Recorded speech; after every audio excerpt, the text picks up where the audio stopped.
Ang kapamilya stars na sina Charlie Dizon at Carlo Aquino ikinasal na. Ngayong araw ng Linggo June 9 ay ikinasal na nga ang celebrity couple na sina Charlie Dizon at Carlo Aquino. Isang intimate at pribadong wedding ceremony ang naganap ngayong hapon sa isang resort sa Silang Cavite.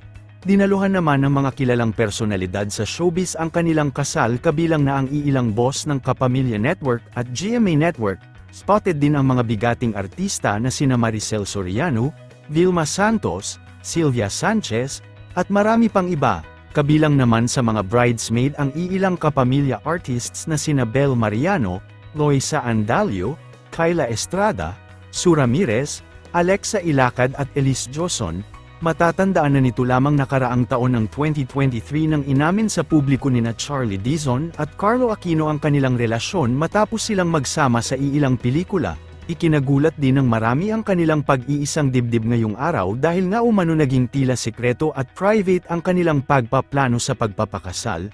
Narito panuurin natin ang iilang video mula sa wedding ng bagong kasal na sina Charlie Dizon at Carlo Aquino.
Masaya, blooming.